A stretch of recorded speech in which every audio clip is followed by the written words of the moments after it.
Well, it's Thursday, the 28th of February 2018. This is our hemp decorticator. It's nicely painted up now. We're going to be running through some of this hemp as a demonstration to all the people from the hemp conference that the machine works. It'll be about 30 here. 32, 28 tonight, 32 tomorrow. Okay.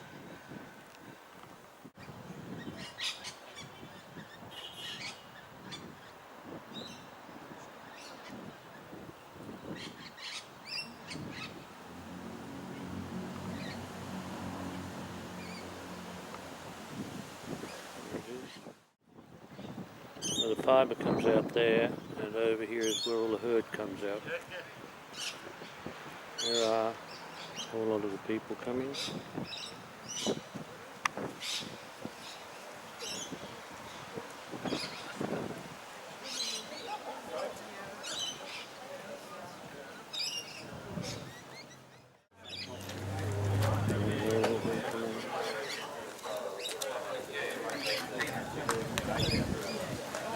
Please come over here.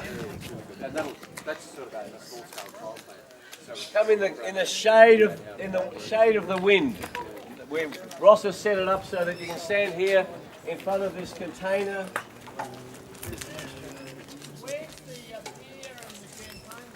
That's really correct. Now, Ken, you get special leave. You can sit at the front. Now, I have here 5 booklets that I want to take you through, so we have to spread this between 30 people somehow. Okay?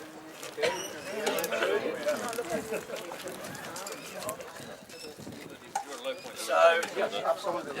Yes. So, what we're going to show you, this is the mighty D8 Decorticator. This has been 24 years in the making, and the builder of this machine right now is Ross George. Ross, come out the front here, please. From Managing Director of Hostinge. Round of applause. So Adrian Clark, in 1994, said, why don't people grow hemp? The answer was, we can't process. We can't decorticate without retting. So his mantra was 3 words, decortication without retting. So he says, I'm going to invent a machine to do decortication without retting. That's what this is. And I have explained this to people knowledgeable about hemp, and they say, when do we ret it? I say, you don't ever ret it. Retting damages the fibre, damages the herd. So that's been the journey. And for those of you from government has played a role in why has it taken 24 years? And there's all sorts of reasons. Government, same reason why growing hemp is still being locked in the States, as you heard today. Now, this machine is designed, if you turn this first picture that you have on this picture is of the New Zealand crop that our machine decorticated. And the ideal crop is the next picture. The ideal crop that this machine is designed for is this crop, and that's an eco-fibre crop. Now, the vision of this machine is to harvest this crop in the morning, decorticate it straight away, take the fibre, degum it, and turn it into yarn by the end of the day. From harvest to yarn in 1 day. That's not your name, by the way. A different yarn. Okay, that was the vision. And the patent, this is green decortication that has never been done before. So that's the ideal crop. Now, you might notice, we'll get to that in a moment.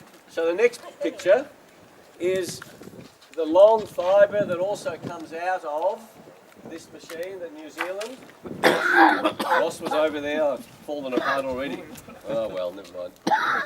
And then the next picture is another picture of long fibre that comes out of this machine if it's got the ideal material for which it's been developed.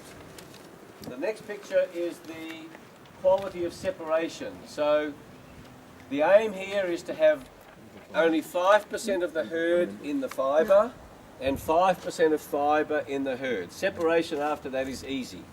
That, with 5% herd, is easy to degum. After degumming, it can be cleaned in a Fearnort, a Trutzler, carded, and then spun on standard cotton spinning equipment. Now the other big idea, why standard cotton spinner with a short staple? Because it's strong, it hasn't been retted. That's the big idea. Everyone says hemp has to be long fibres. It has to be long fibres if it's weak. But when it's strong like this with no retting, it doesn't need to be a long staple. There's a picture of the herd as well. Now, you might notice that this is shit product for our machine. In other words, this is after this was a 3-4 foot. It's been round baled. Ideally, the best harvester, and who was the speaker today about harvesting?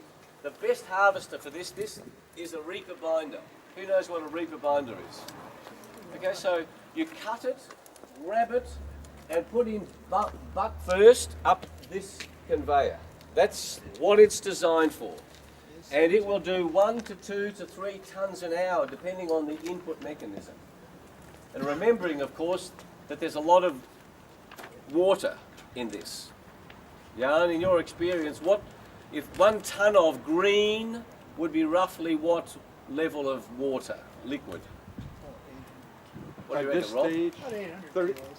100, 10% water? Oh, way more. Sorry, I thought you said, what do you reckon? In a tonne of stalk, of green stalk, how much water would there be, do you reckon? 50%. No. In a tonne, it would be 800 kilos of water. No. 1,000 in a kilo. Yeah, 1,000 kilos. It's 80% water. Is it? which 80%, at Rob? least. Okay, beautiful. So, yeah, right? Yeah. So dry mass, remember all the numbers we've been talking today of 10 tonnes Yep. of dry mass. So, you know, the average dry mass product in a well-grown crop like this, 250 to 300 seeds per square metre, is average 8, 9, 10 tonnes of material. But if it's wet, it's 20 tonnes there, Yep. close to 18, 20 tonnes. Okay? So how do you degum the fibre? We'll talk about that in a moment, David. Excellent question. We spent $1 million developing the degumming with sodium hydroxide, essentially. So it still qualifies as organic, so if it's an organic grown crop. And it's done through standard textile processing. A Kia dye works, 3 hours under pressure, pushing the sodium hydroxide through, take it out, dunk and squeeze, because you've got to get rid of the lignins. When it's green, which is the smallest and thinnest fibre, best fibre for textiles. Remember, you don't have to degum if you're not doing textiles. But for the thinnest green, if we harvest it and let it sit there for a day, the lignins will be chomping away at the fibre. So the speed of action is going to be important. Another big benefit that Adrian Clark found, and by the way, here's Tony Clark, who's the chairman of TCI, Adrian's younger brother. Adrian and Tony found when the green fibre comes out, you squeeze that, and there's a whole bunch of liquid comes out of that. And in our view, that's going to be a superfood. That's going to be, we call that hemp juice. Hemp juice is going to be gold. So, but that's only for green decortication. There's been talk today about a dual crop. If you grow a dual crop, you'll still get a tonne of seed, particularly when you're planting 50 kilos per hectare. You go through with a header, but if it's 3 metres high, you need a particular type of header. Take the seed off, you still get the seed. You then slash and put it through. The fibre will be thicker.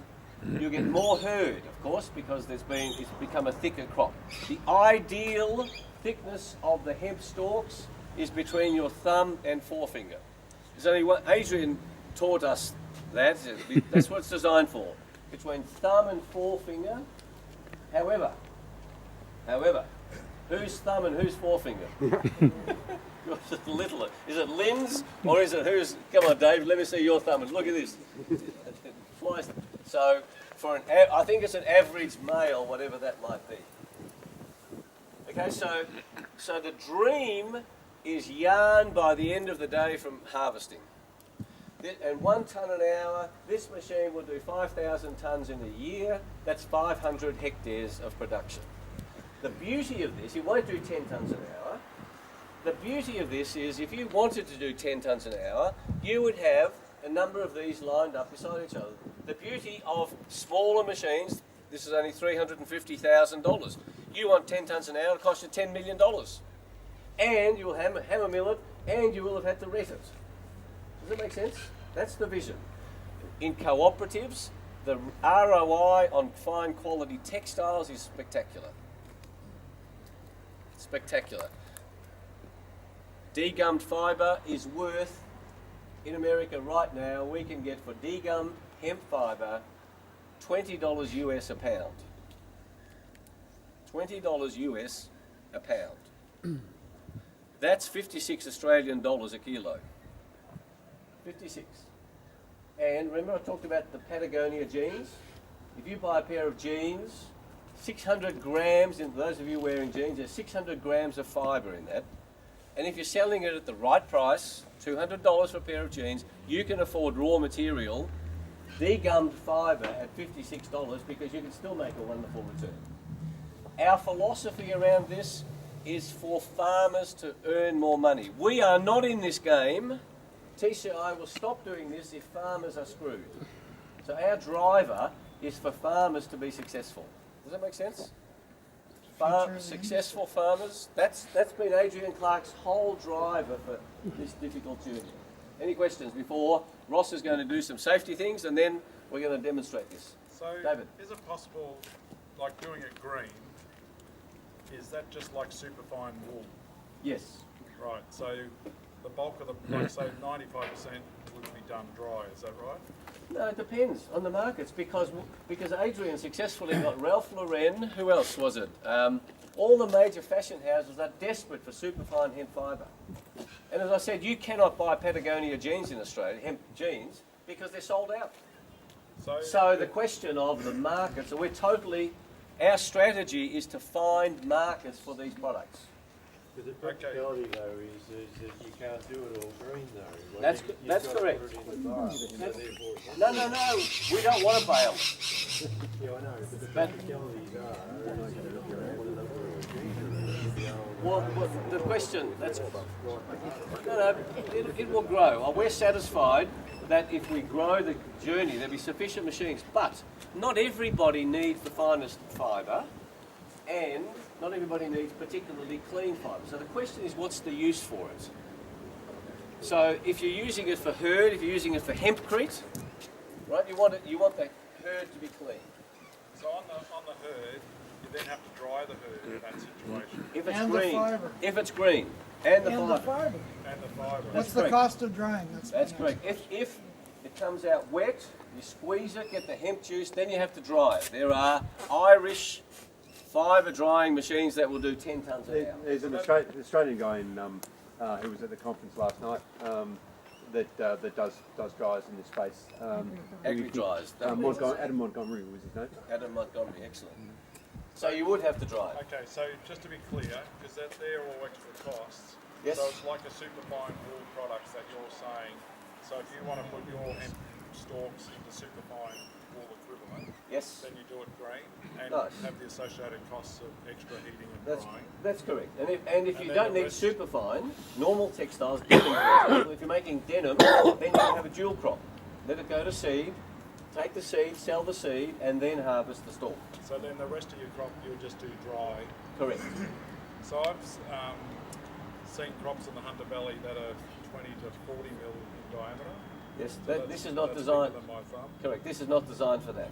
Right. It's not designed for it. It'll handle it. So you start, because Ruth, I think, no, who was I talking to you about South Australian situation is similar. They're getting stalks like that thick, seriously thick, and there's no gap in it. It's solid. So that's true. Send some over and we'll give it a try. You won't? Send some over and we'll give it a whiz. We'll give it a whiz, yeah. So Adrian said it would do it, no dramas. Of course, you get more herd out of that in terms of percentage terms. How much, sorry? And what's the availability? Ivan, The availability? availability is available. This one particularly is available. Oh, obviously a discount for demo. No, this is brand new. This is available. And this is available. This is available. So, you know, we're happy to keep this machine in Australia. I'll mention some features about it in a moment, but first, let's run it, okay? Yes, Chris. So the harvesting side of it, so in New South Wales we don't really have any harvesters that can do what we're saying, like take the tops off. Yes, the header. Have you got harvesters here in Victoria or South Australia or anywhere that can do There are harvesting solutions. Class makes a reaper binder for the hemp industry, but for shorter stalk. This problem of harvesting, the reaper binder is old technology. It was replaced by round baling. We don't want a round bale, so the reaper binder, the Ukrainians, where's Jeff? He's not here, is he? No. The Ukrainians, they've developed a magnificent reaper binder that will do precisely what we want it to do. We've got the plans for it. They will build. They want to build 10 of them for us. They don't want to build one. So the solutions are there as the industry grows to do this solution. But most people in Australia are focusing on grain. So this type of stalk is not available. We can't get this type of stalk. So it's chicken and egg. Well, that's only because the processing and Thought about making that self-propelled. Yeah. So our dream, our dream in this, okay, here's the dream. So they tried? You know, any input that you can give us from anywhere around the world, our dream is to get an order from a company like Patagonia that says, we want 100 tonnes of hemp fibre from you a week. That's the dream. What we're trying to do is to generate market demand. Give us the order, we'll fulfill that, because if a strong company gives us the order, we would then come to the farmers. We go to you, Dave, Tom, we go to you, we say, listen, grow us this, here's the hemp seed. That's the ideal game. So as this industry grows, TCI is working on generating market demand, so that market demand always exceeds supply. Why? Because we're not interested in this industry. Farmers don't make good money. That's what our driver is. And the markets tell us we're not interested in hemp because you guys can't produce it. That's what they tell us. But now there are companies that have an environmental problem. So I'll give you, I haven't got my, we talked about other hemp products tomorrow. We've got a magnificent product from this fibre for weed matting. We can take black plastic weed matting totally out of the environment. So plastic is a huge problem in the environment. If we start to deal with companies that want to reduce their plastic usage, bang, we're there. So to get that as a strategy, get market demand, give us the check, we will solve your problem. And then we would come to the farmers and ask you to grow. Where's the manufacturing done, or is that where you get the product to in the raw state? So Each time, taken into different. packing or the fibre, other textiles. Our dream is to never sell one of these machines, but we will. So if we get the order from, for example, a plastic replacement business, okay? They give us the order. We would go to the farmer. We would bring this machine onto the farm. We would process it, give the farmer the check, take away the fibre and the herd. So how quickly do you have to do the drying process and the degumming before The squeezing and the drying quickly, because otherwise the lignans chew the fibre, if it's green. Plus it bursts into flame, so it's too wet. Yeah, but we want the hemp juice. I really think the hemp juice, for any of you, I wonder if there's any experts on drinking hemp juice. Anyone's ever done it, because most people have never seen. Have you, Robert, A tasted lot hemp of juice? anecdotal evidence from alternative feeders in America, Yeah, both medicinally and nutritionally. yeah. Okay, so any other questions? Ross is now going to do Thank you. the safety advice, then we're going to get this machine happening. Okay, well, I'd just like to add my welcome to Austin. This is where I work. We design and build special purpose equipment. And we got involved with TCI 3 years ago, and 4 years ago. 4 years ago. We're a bit like the Gillette people. We loved it that much. We've actually taken a shareholding in it as well. Now this, as Charles said, this particular material is short stuff grown for seed. It's really branchy. If you look at the stalk, it's nowhere near between you. It's more like it's more like that size.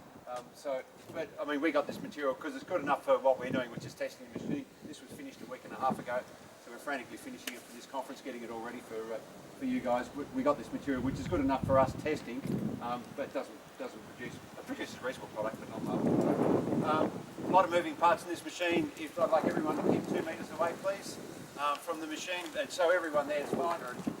We'll turn it off again, and everyone can walk around. Can walk around it. I'm only going to put a little bit of material through. I'm not going to put it through that fast. We're just demonstrating what we're doing. The conveyor belts move, the door walkers move, there's another conveyor on the other side that moves. That shaft that moves, keep your fingers clear, keep away. And this is the process that it requires to start this if you had this on your farm. Yes. By the way, this machine can be powered in 3 ways: tractor, electricity, or a diesel-powered motor.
Ross, what we've put in here, and we'll show you, we'll open this up in a moment, but we've put the hydraulics into the machine so that the power system, we don't need hydraulics on the tractor, we don't need hydraulics if there's electric generation or an external motor. Secondly, there's a whole bunch of safety regulations that had to be added to this to make it much safer for usage. Thirdly, from the journey, there are a whole bunch of other enhancements that have happened into this machine that is now commercial ready. So, questions before you have another wander around. And while you're thinking about your questions, you can see I was just putting small amounts in. If you're running this in a production sense, that you'd have that feeder would sit right next to the conveyor. You'd just be rolling it off straight into the conveyor, so you'd be using the full width of the conveyor. I was just doing what I was doing for demo purposes. You can see from the bale it was really knotted and matted. You know, the straight stalk that we put through in New Zealand. You know, you just put that on and it just sails up through the machine. And you can round bale short stuff that's all mixed up, or you can round bale material that's 2 to 3 metres long. So it comes off much better, but the best product is a straight stalk. Just one observation, the herd length seems to be fairly large. Can you... That's because of this material. Okay. Can you, but could you variable? Yes, we can. We can vary the machine to produce that herd. And then secondly, on a simple grading table, so Darren Christie has done many years of work on this, on a simple grading table you can sort out so you get the herd quality that you want. Right. Now there are 3 products coming from this. What are the 3 products? Fiber, herd, and juice. No, not juice. In the dry material. Dust. Fibre, herd and dust. And when you have a look at the exhibits tomorrow, we've got some plastic replacement materials there when you make dust, you mix that dust with water, make a paste, you make extraordinarily strong materials. Have a look at the exhibit tables, particularly with the AIHA table and the Margaret River Hemp Co. And that drum that's on one of those tables, that's made out of pure micronized hemp fibre and water. Okay. It's amazing. The dust is valuable. That's why we prefer this to be done inside with a dust extractor. Rod. The micronized hemp fiber and dust are entirely different considerations. Correct. Okay. Because micronized fibre, the micronized material is partly herd, partly fibre. So, but the cellulosic qualities of that dust, all right, there's been very little research done on it, and we are highly confident that that's not going to waste. I'd probably ask Martin about this before you throw it through your machine, through his process, but what he uses is extremely pure and clean fiber from paper pulp producers. This is his source. So this is about the cleanest fiber you can get. Paper pulp? Yeah. Yeah, that's what he's using in his we'll process. talk about that, Right. so because Okay. we're on a tight time. My next step is, okay, this is done with dry. If you run green through it, it's all parallelized, it goes in butt first, I get that. That's necessary for textile production. How do you handle it physically between here and the drying? Oh, well, for each company, that's going to be a separate question. How much volume do we need to handle? Because we position this in the middle. There's materials handling to get it into the machine. Right. There's materials handling after. If you're putting a ton of material through, you've got to get rid of 700 kilos of herd and 300 tons of fibre. Now, Ross, give us your views. I was going to say, as an engineer, what I'd do, because handling costs money, so I'd be coming straight out of the end of that, straight into your degumming. So literally go straight into your degumming baths. And the herd, I'd actually, because the herd's got a very low specific gravity, the herd actually blows really easily. So you automatically convey your herd, to a bunker on the other side of your building, or you put it straight into a dryer. Well, the advantage of this is to do it in the field. No, close to the field, but not outside. Yeah, we don't want to lose the dust. We don't want fires in the hot weather in Australia. I see that, but I would suggest you actually want to lose that dust. Yeah, well, that's a logistics question, isn't it? I would argue that you're better off transporting stalk into a central location rather than separating in the paddock, and then you've got a whole bunch of fluffy fibre and a whole lot of herd that you then got to handle. I from an engineering logistics point of view, don't know anything about agriculture and farming and cellulose and lignins and shit like that.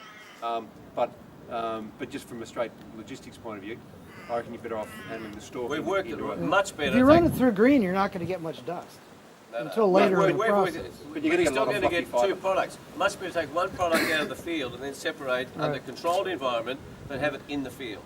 Right. Remember, we're talking about 1 to 2 tons an hour. Right, so we look at those big Canadian, if you've got 1,000 hectares, you say, right, how are we going to solve this problem? Because we're going to have 10,000 tons of material, and we're going to have 2 or 3 or 4 machines. That's the question. Any other questions? We've got to get moving, Rob. Excellent questions, and we'll talk tomorrow. It's excellent. Any other questions? Dave? What provision is there if you overfeed it and block it up? Excellent question. So, so what we're doing is we're measuring the torque going into the drum, and there's a feedback loop onto the conveyor to slow the conveyor down, and if it exceeds a certain point, it actually reverses the conveyor and pulls it out. No. Don't need a hockey stick. Oh yeah, we need unit sticks. This has got just a simple Allen Bradley PLC in it with analog inputs and outputs. So we're just taking those. So we're using the analog inputs as the power measurement, and then the analog output is the drive on the hydraulic. So yeah, we've been there and tandem before. The taxis are coming in 2 minutes. Look, the rain has come. Well, look. You're going to open up first. Oh yes, the hydraulics. Can we see the hydraulics?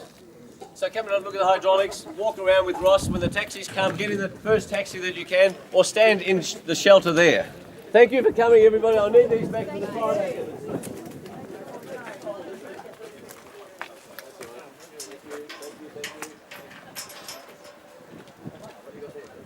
What's If your you want to take, horsepower? if you want to, we've got some fibre over there. If you'd like to take some samples, you're most welcome. There's fibre. Oh, it's 100 horsepower at the PTO. Yeah. So it's 100. I think it's a 125, and they. So look. This is pretty straightforward. We use Rexroth. So there's a Rexroth pump in there. Version whatever.